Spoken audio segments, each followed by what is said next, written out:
This is Yes Pandit here and I welcome you all to the Catalyst Group GS classes.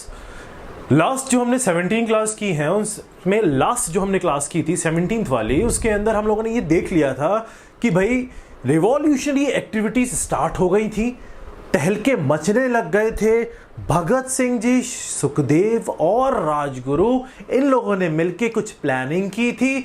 लाठी charge हुआ था Simon commission के time पे, जब Simon commission India में receive हुआ था। साइमन कमीशन क्या था, अभी हम उसको भी आज डिटेल के अंदर देखेंगे। साइमन कमीशन एक 7 लोगों का एक समझ लो आप कमीशन, एक ग्रुप बनाया गया था जिनको इंडिया के अंदर आने वाले कॉन्स्टिट्यूशनल रिफॉर्म्स या इंडिया के अंदर किस तरीके से आगे कॉन्स्टिट्यूशन चलेगा वो डिसाइड करना था। बट प्रॉब्लम क्या थी, उसमें सारे के सारे लोग ब्रिटिशर्स थे, इंडियन कोई भी नहीं था। तो उसके अगेंस्ट लोग प्रोटेस्ट कर रहे थे और आपने देखा था कि उस प्रोटेस्ट में लाला लाजपत राय जी को लाठी लग गई थी, जिसकी वजह से उनकी डेथ हो गई थी। और जो देख के भगत सिंह सनक गए थे और उनकी वो सनक जाके सॉन्डर्स के ऊपर निकली, जिन्होंने जाके दिसंबर 1928 में, जिसको लाहौर कॉन्स्पिरेसी केस बोला जाता है, सॉन्डर्स को गोली से उड़ा दिया था। लेकिन मारने के बाद ये लोग अरेस्ट नहीं हुए थे। और एक इंटरेस्टिंग बात यह है कि जो लाठी चार्ज का ऑर्डर दिया गया था वो सॉन्डर्स ने दिया ही नहीं था, वो देने वाला बंदा जेम्स स्कॉट था। सॉन्डर्स तो नया नया ट्रेनी था, असिस्टेंट था, सुपरिटेंडेंट, मतलब आप नए नए आईपीएस बन के जाओ ऐसा था। उसके ऊपर जो बेसिकली जिसने ऑर्डर दिए थे वो जेम्स स्कॉट था। इन लोगों ने कंफ्यूजन में एक 21 साल के सॉन्डर्स को मार दिया था, लेकिन ये लोग वहां से निकल गए थे, बच गए थे, इनको पकड़ा नहीं गया था। जब ये लोग बच गए, सॉन्डर्स को मार दिया, तो अब भगत सिंह जी और सुखदेव, राजगुरु और भी इनके साथ ग्रुप में लोग थे। उसमें से एक बंदा जिनका नाम है बटुकेश्वर दत्त। बटुकेश्वर दत्त को लोग ज्यादा जानते नहीं हैं, बट बटुकेश्वर दत्त एक बहुत ही मतलब इंपॉर्टेंट रोल प्ले करते हैं। उनकी आज हम बात करेंगे इन लोगों के साथ में। क्रांतिकारी एक्टिविटीज होने लग गई हैं, बढ़ने लग गई हैं। अब बारी आने वाली है एक बड़े धमाके की। भगत सिंह जी कहते हैं कि बहरों को सुनाने के लिए धमाके की जरूरत पड़ती है, तो अब एक धमाका करना पड़ेगा। वो धमाका करने का जो रीजन इन्होंने दिया, इन्होंने बोला एक बम बनाते हैं, एक हार्मलेस बम बनाते हैं, एक ऐसा बम बनाते हैं जिससे कोई मरे ना, सिर्फ आवाज हो, सिर्फ लोगों को यह पता लगे कि अब हम लोग इस लेवल पे पहुंच चुके हैं कि हम चाहें तो हम बम गिरा के आपको मार भी सकते हैं, but still we are not doing that. इन्होंने क्या किया, भगत सिंह जी और बटुकेश्वर दत्त इन्होंने मिलकर ये प्लानिंग की और दिल्ली में सेंट्रल असेंबली चल रही थी, यहां पे लोग बैठते हैं भाई, नेता वेता, वहां पे जाके इन्होंने बॉम्ब फेंक दिया। वो बॉम्ब किसी को मारने के लिए नहीं था, वो ये खुद एहसास कराना चाहते थे गवर्नमेंट को कि हमारा दम देखो, और अपने आप को और ज्यादा प्रेजेंटेबल लोगों के सामने बनाना चाहते थे। इनको लगा कि मेरी बात मैं जाके कितने लोगों से बोल दूंगा। कॉन्सेप्ट समझना, मैं 1000 लोगों से मिल सकता हूं, लेकिन इंडिया बहुत बड़ी कंट्री है, अगर सबके अंदर खून में आग लगानी है तो मुझे उन लोगों के सामने एक एग्जाम्पल सेट करना पड़ेगा। और अगर मैं ऐसा करूंगा और अरेस्ट हो जाऊंगा तो लोगों के अंदर एक उत्साह आएगा, एक जोश आएगा। तो इन्होंने क्या किया, बम फेंका और वहां जोर जोर से नारे लगाने लगे, इंकलाब जिंदाबाद, इंकलाब जिंदाबाद। ये लोग चीखने लगे और जानबूझ के अपने आप को अरेस्ट करा लिया। ध्यान देना, अप्रैल 1929, अगर डायरेक्ट एग्जैक्ट डेट की बात करोगे तो 8 अप्रैल 1929, 8 of April 1929, Bhagat Singh and Batukeshwar Dutt इन्होंने सेंट्रल असेंबली दिल्ली में बम फेंका। इनका मेन एम था अपनी बात लोगों तक पहुंचाना और ब्रिटिशर्स को भी एहसास कराना कि देख रहे हो बेटा, अंदर आके बम फेंक सकते हैं तो क्या क्या कर सकते हैं, जरा एक बार इमेजिन करके देखना। इन्होंने बोला बहरों को सुनाने के लिए धमाका करना पड़ेगा, क्योंकि मुंह से निकली हुई आवाज वो सुन नहीं रहे हैं। ये इनका इस पॉइंट पे क्लैरिफिकेशन था। जानबूझ के अरेस्ट हुए और यहां पे एक नारा निकल के आया, इनकलाब जिंदाबाद, यहां से निकला था। अब आप लोग कभी भी कहीं भी बोल देते हैं। अभी मैंने देखा था एक दिन, ये जब अपना थाली बजाओ चल रहा था अपने, जब हम घर से सब थाली वाली बजा रहे थे सब लोग, तो आस पड़ोस वाले लोग दूर दूर से मैंने बच्चों को चीखते देखा, इनकलाब जिंदाबाद। कुछ भी रियलिटी ये है कि यहां से निकला है इनकलाब जिंदाबाद। भगत सिंह ने अपनी बात लोगों तक पहुंचाने के लिए ये किया था। अब आप यहां पे ध्यान से एक बहुत इंपॉर्टेंट पॉइंट को सुनना। इस बॉम्ब गिराने के बाद भगत सिंह जी और बटुकेश्वर दत्त जी दोनों अरेस्ट हुए। अरेस्ट हुए। अरेस्ट किस लिए हुए अभी तक किसी को पता नहीं है कि सॉन्डर्स को उड़ाया किसने है, लेकिन यहां पे बटुकेश्वर दत्त और भगत सिंह अरेस्ट हुए हैं बॉम्ब गिराने के लिए। बॉम्ब गिराने के लिए किसी को फांसी की सजा नहीं दी जा सकती है, ऑब्वियस सी बात है, बिल्कुल। बट फिर भी यहां पे भगत सिंह, सुखदेव और राजगुरु, इन तीनों को फांसी की सजा सुनाई गई और 23 मार्च 1931, 23 मार्च, आप सब डेट जानते हो, 1931 इनको फांसी दे दी गई।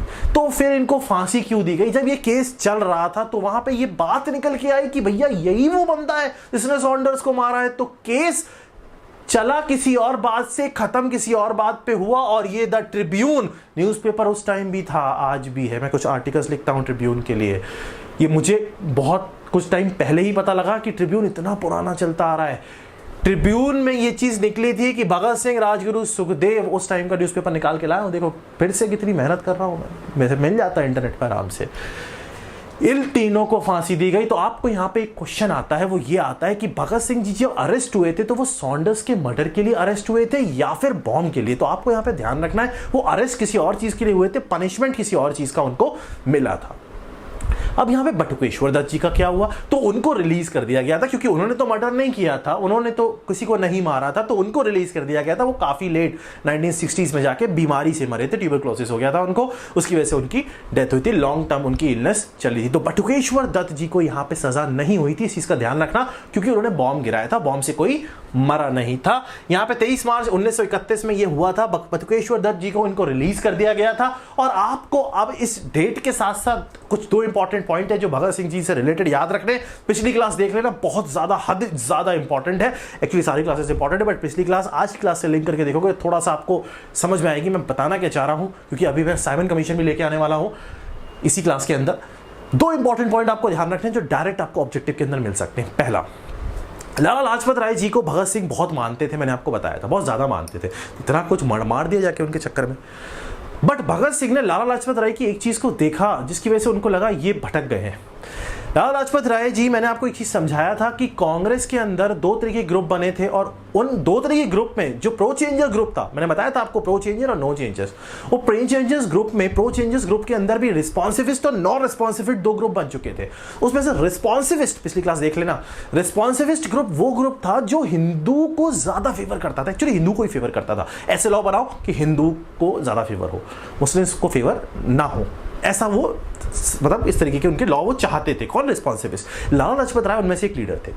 भगत सिंह जी को ऐसा लगा कि ये चीज यार सही नहीं है, तो उन्होंने यहां पे लाला लाजपत राय जी को एक टाइटल दिया था जो आपको एग्जाम पॉइंट ऑफ व्यू से ध्यान रखना था, लॉस्ट लीडर, भटका हुआ लीडर। ये लीडर भटक गए, बहुत इज्जत करते थे, बट फिर स्टिल किसी एक पॉइंट पर उनको वो चीज सही नहीं लगी, तो उन्होंने एक टाइटल दिया था लॉस्ट लीडर। तो the lost leader Lala Lajpat Rai ji को किसने दिया था? भगत सिंह जी ने दिया था, क्योंकि वो थोड़ा सा ट्रैक से उतरने लग गए थे, हिंदुइज्म की तरफ ज्यादा सपोर्ट करने लग गए थे, तो उनको ओवरऑल की तरफ जो चलना चाहिए था, जैसे इंडिया हमेशा चलती है और आज भी हमारी कंट्री चल रही है यूनिटी के साथ, उस चीज पे चलना चाहिए, तो भगत सिंह जी को थोड़ा सा सही नहीं लग रहा था। तो एक चीज आपको यहां पे ये ध्यान रखनी। दूसरा, भगत सिंह ने एक ऐसे मान लो सभा बनाई थी, ग्रुप बनाया था, जिसका नाम था पंजाब नौजवान भारत सभा। पंजाब नौजवान भारत सभा ये बनाई थी इन्होंने 1926 में। तो ये किसने बनाया था, इस चीज का भी आपको ध्यान रखना है, भगत सिंह ने। इंकलाब जिंदाबाद आप जानते ही हो। तो यहां पे इन लोगों को फांसी हो चुकी है, न्यूज़पेपर में निकल चुका है, लोगों तक ये इंफॉर्मेशन पहुंच चुकी है, और लोगों के अंदर की जो आग है वो बढ़ चुकी है, क्योंकि भगत सिंह ने कुछ किया हो नहीं किया हो, उन्होंने अपनी थोड़ी सी लाइफ में लोगों के अंदर इतनी जगह बना ली कि आज भी हम भगत सिंह का नाम सुन के अंदर से अपने आप ही एक प्राउड फील करने लगते हैं, जो शायद कोई भी लीडर हो उस लेवल तक नहीं पहुंच पाया है। लोग नोट पे आ गए हैं, लोग किताबों में आ गए हैं, लोग बहुत जगह आ गए हैं, लेकिन जिस लेवल पे भगत सिंह और सुभाष चंद्र बोस का जो एक होता है ना ऑरा, वो लेवल अभी तक कोई भी लीडर अटेंड नहीं कर पाया है। सुभाष चंद्र बोस जी का जब आप रियलिटी पे पहुंचोगे, जो मैं आपको समझाऊंगा, बिफोर इंडिपेंडेंस और आफ्टर इंडिपेंडेंस, बहुत कुछ ऐसी चीज़ें हैं जो आपको इंटरेस्टिंग लगेंगी, कहानी और बहुत रियलिटी है, क्योंकि मैं बहुत सारी चीज़ें निकाल के लाया हूँ, कुछ फॉरेन ऑथर की बुक से भी चीज़ें निकाली हैं, कुछ इंडियन से भी निकाली है, वो आपको समझाने वाला हूँ। बहुत इंटरेस्टिंग है, एग्जामिनेशन पॉइंट ऑफ व्यू से, खासतौर से मेंस के लिए भी बहुत इंपॉर्टेंट रहेगा। तो आज हम अभी इसकी बात कर रहे हैं, अपने पास जो हमारा केस चल रहा है 1920 का, उसके बाद आगे जाएंगे।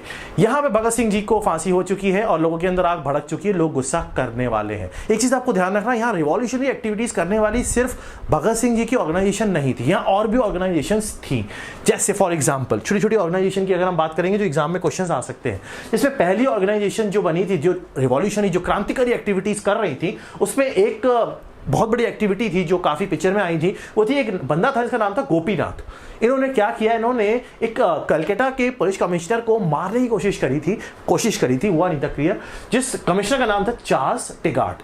ध्यान रखना, चार्ल्स टेगार्ट को मारने के लिए कोशिश की थी मिस्टर गोपीनाथ जी ने 1924 के अंदर इन्होंने कोशिश की थी। This was also one of the revolutionary activity, एक रिवॉल्यूशनरी एक्टिविटी थी। ये सब जनरल नॉलेज क्वेश्चंस जो अब एग्जाम में पूछे जाते हैं, उनमें ये सारे क्वेश्चंस आपको मिल सकते हैं। तो बहुत प्रॉपर तरीके से ये हिस्ट्री क्लासेस देखना बहुत इंपॉर्टेंट है, चाहे आप यूपीएससी अपना सीएससी या फिर एसएससी या फिर आपका यूपीएससी ईपीएफओ किसी को भी आप क्रैक करना चाहते हो, तो these are the classes which are actually very important for you. तो इनको अच्छे से रिवाइज करना, और जो नोट्स हैं वो मैं आपको बताया है टेलीग्राम ग्रुप पे आपको मिल जाते हैं।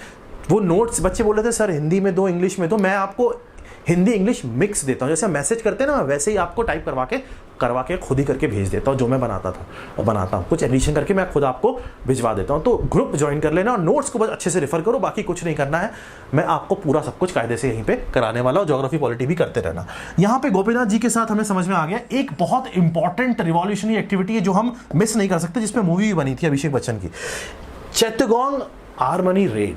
आर्मनी रेड का मतलब इसमें ब्रिटिशर्स के जो आर्म्स वगैरह थे वो लूटने की ट्राई किया गया था, रेड की गई थी, लूट लो। 1930 में ये सब चीजें हो रही हैं, बहुत बहुत हाई फाई। मैंने आपको बताया जब लीडर नहीं रहता है तो लोगों के अंदर आग भड़कती है, और आग भड़कती तो वो कुछ ना कुछ करते हैं।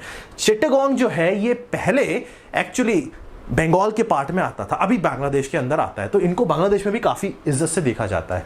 ठीक, इनकी ये जो मैंने अभी यहाँ पे आपको इमेज लगाई है, तो इंडियन गवर्नमेंट ने एक स्टैंप इश्यू किया था 1977 में, इनके नाम से, सूर्य सेन नाम है इनका। चिट्टागोंग आर्मरी रेड 1930 इन्होंने पूरा प्लान किया था, और 1977 में इनको कमेमोरेट करने के लिए एक स्टैंप इंडियन गवर्नमेंट ने इशू किया था। उसके बाद बांग्लादेश ने भी 1999 में सेम चीज की एक स्टैंप इशू किया। तो काफी मतलब समझ लो इंपॉर्टेंट पर्सनैलिटी है, तभी मूवी भी बनी थी। वो बात अलग है, मूवी में जो हीरो था वो पर्सनैलिटी मैच नहीं कर रहा था, बट स्टिल सूर्य सेन, इनका जो ये एक्ट था ये क्यों इतना इंपॉर्टेंस में आया, इसकी जो सबसे बड़ी इंपॉर्टेंट चीज थी जो एग्जाम में आ सकती है, कि अभी तक का मतलब आज तक का नहीं, 2020 का नहीं, 1930 तक का ऐसा ग्रुप या ऐसी कोई भी चीज जिसमें वुमेन का बहुत ही हाई फाई पार्टिसिपेशन हो, बहुत ही हाई लेवल का पार्टिसिपेशन हो, ये था। इन्होंने वुमेन पार्टिसिपेशन बहुत ज्यादा इन्वॉल्व करा दिया था, जिसकी वजह से वुमेन्स तक भी ये बात पहुंचने लगी थी कि हम भी कर सकते हैं कुछ, हमारे अंदर भी बहुत दम है। यहाँ पे जो इंपॉर्टेंट लेडीज थी इन्होंने बहुत बड़ा रोल प्ले किया था। और सीरियसली अगर किसी भी ऐसी कोई चीज में जिसमें बहुत ज्यादा मेंटल और स्ट्रेंथ की रिक्वायरमेंट हो, उसमें आदमी कहीं भी फीमेल का मैच नहीं कर सकता। तो यहां पे इन्होंने इस चीज की यूज किया, दिमाग का यूज किया, और यहां पे जो प्रमोट किया, यहाँ पे जो लेडीज सामने आई उसमें कुछ फेमस लेडीज हैं, जैसे कल्पना दत्त, जैसे शांति घोष, जैसे सुनीता चंदेरी, ये कुछ ऐसी लेडीज हैं इन पे क्वेश्चंस आपको एग्जाम में मिल सकते हैं, ऑप्शन लिखे हुए आ सकते हैं कि इनमें से कौन चिट्टागोंग आर्मनी रेड से रिलेटेड है। 1930 सूर्य सेन ने लीड किया था ये पर्टिकुलर रेड। अभी ये चिट्टागोंग जगह बांग्लादेश के अंदर है, वैसे बंगाल में आती थी, क्योंकि आपको बताया था मैंने बांग्लादेश बाद में अलग हुआ था। तो गोपीनाथ ने जो टेगार्ड को उड़ाने की कोशिश करी थी और यहाँ पे इन्होंने आर्म्स लूटने की कोशिश करी थी, ये रिवॉल्यूशनरी एक्टिविटीज काफी ज्यादा फैली जा रही थी। अभी हम गांधी जी को लेके नहीं आ रहे, गांधी जी अपना खुद अलग खेल रहे हैं, यहाँ पे हम बात करेंगे उनकी भी अलग से, चीजों को हम मिक्स करते हैं। हमने आज की क्लास स्टार्ट की थी और लास्ट की क्लास जो खत्म की थी वो की थी साइमन कमीशन के आउटपुट पे। साइमन कमीशन जब आया था तो सॉन्डर्स को मारा गया था। अभी मैंने आपको बताया सॉन्डर्स गलती से मारा गया था, एक्चुअल में जेम्स स्कॉट को मारना था, बट नया लड़का मार दिया, 21 साल का नया, वो गलती हो गई थी। बट स्टिल उनकी वजह से उनको फांसी हुई।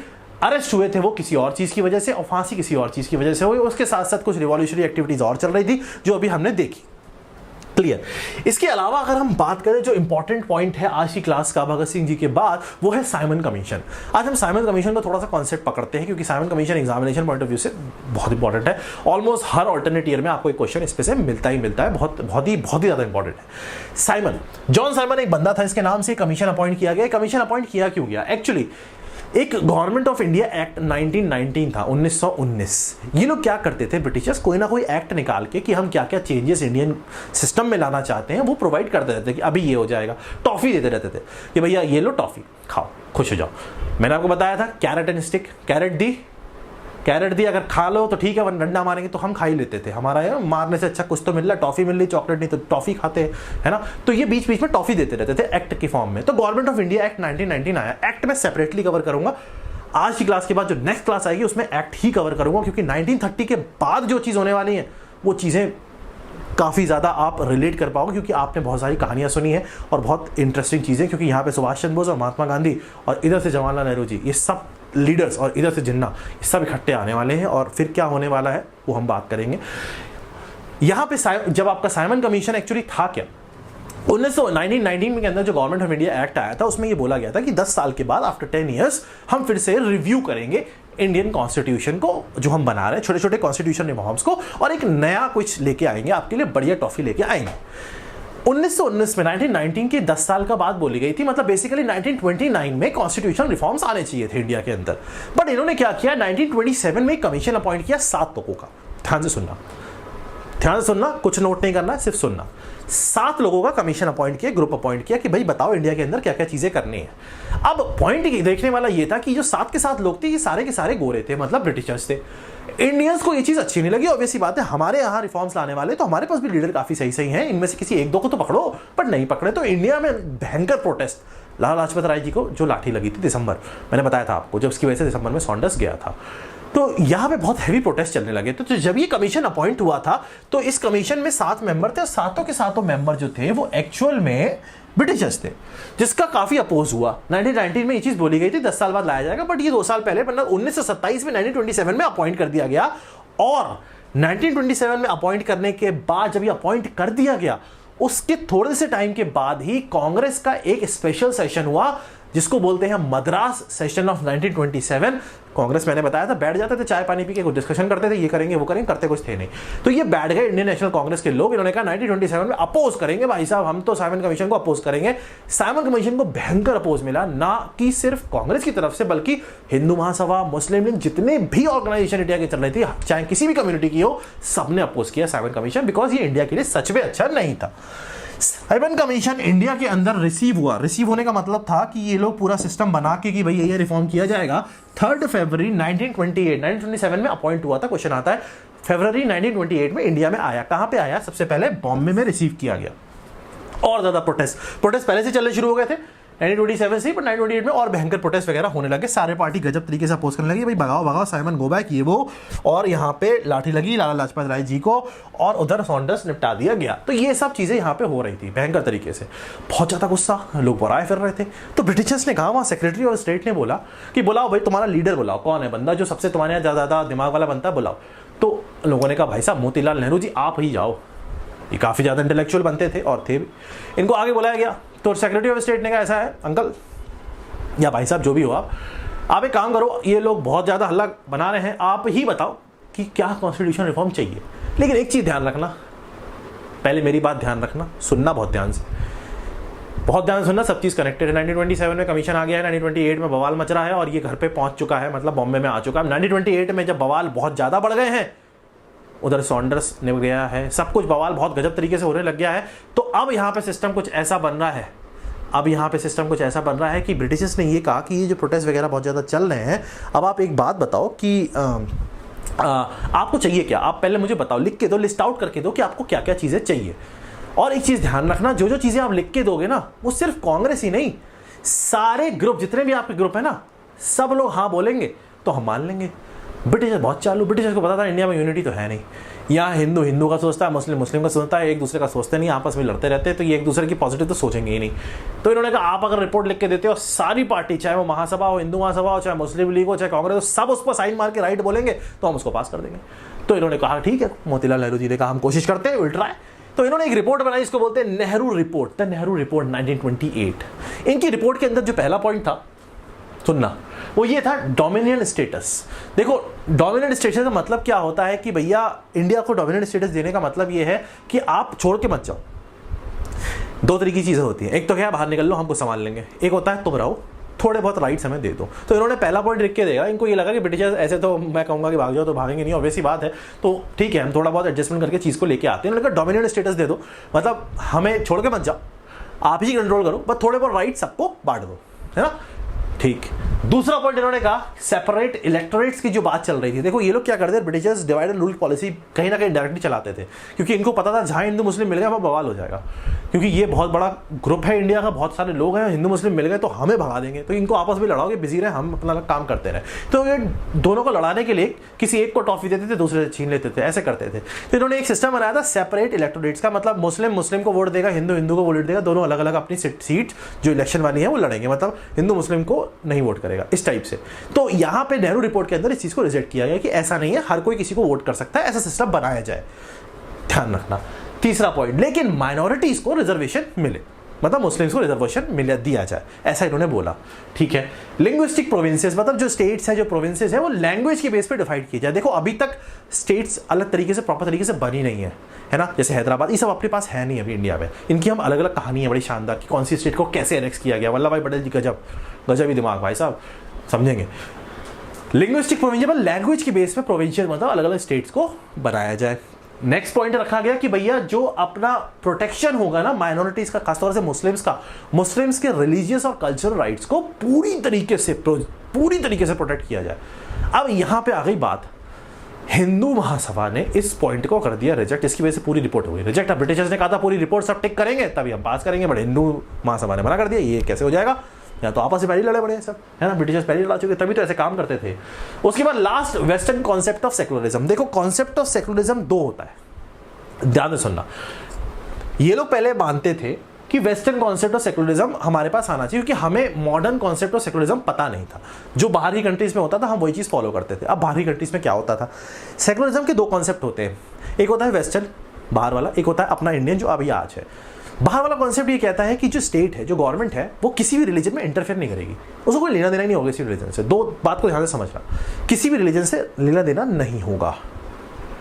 आज के टाइम पे ऐसा नहीं है। आज के टाइम पे क्रिसमस पे भी छुट्टी होती है, कौन करती है, गवर्नमेंट, गेस्टेड हॉलीडे होता है। आज के टाइम पे ईद पे भी छुट्टी होती है, गेस्टेड हॉलीडे होता है। आज के टाइम पे दिवाली होली पे भी छुट्टी होती है, गेस्टेड हॉलीडे होता है। मतलब बेसिकली गवर्नमेंट का इंटरवेंशन है, चाहे वो पॉजिटिव वे में हो। तो इंडियन गवर्नमेंट में उस टाइम पे, मतलब इंडियन जो रिपोर्ट आई थी, नेहरू रिपोर्ट, वो अभी आज के कॉन्सेप्ट को नहीं जानते थे। तो वेस्टर्न में जो चल रहा था कि भाई लेना देना ही नहीं है, करो जो करना है, इस टाइप का अपना सिस्टम रहेगा, ऐसा बोला गया। समझ में आ रहा है, वेस्टर्न कॉन्सेप्ट ऑफ सेकुलरिज्म, कि स्टेट का कोई लेना देना ही नहीं है किसी भी रिलीजन से, चाहे हिंदू हो, चाहे मुस्लिम हो, चाहे क्रिश्चियन हो, कुछ भी हो, हमें मतलब ही नहीं, तुम करो जो करना है ना। लेकिन यहां पे आज के टाइम पे ऐसा नहीं है। आज के टाइम पे हर किसी को पॉजिटिव वे में देखा जाता है। मतलब आज का जो सेकुलरिज्म है पॉजिटिव सेकुलरिज्म है। ये ईद की भी छुट्टी बनाओ, है ना, क्रिसमस की भी सब छुट्टी बनाओ। ऐसा नहीं क्रिसमस की सिर्फ क्रिश्चियन छुट्टी बनाएंगे, क्रिसमस की आपकी भी छुट्टी होती है, हिंदू मुस्लिम सबकी छुट्टी होती है। वैसे ईद की भी भाई सबकी छुट्टी होती है, चाहे हिंदू मुस्लिम कोई भी हो, गेस्टेड हॉलीडे होता है। तो गवर्नमेंट का इंटरवेंशन है, पॉजिटिव सेकुलरिज्म है आज के टाइम के अंदर। तो ये इनकी रिपोर्ट में नहीं था, क्वेश्चन आया एग्जाम में कि किस टाइप का सेकुलरिज्म का कॉन्सेप्ट नेहरू रिपोर्ट में था। ये कॉन्सेप्ट से क्वेश्चन हो पाते हैं बेटा, रट के नहीं होते हैं, ये रट के एग्जाम नहीं निकलते हैं ये गवर्नमेंट वाले, हवा हो जाओगे वरना। नेहरू रिपोर्ट आ गई 1928 के अंदर। अब ये रिपोर्ट हिंदू महासभा ने रिजेक्ट कर दी, तो ऑब्वियस सी बात है, जब रिजेक्ट हो जाएगी तो फिर कहाँ से एक्सेप्ट होगी। तो यहाँ पे 1928 में ये गेम हुआ।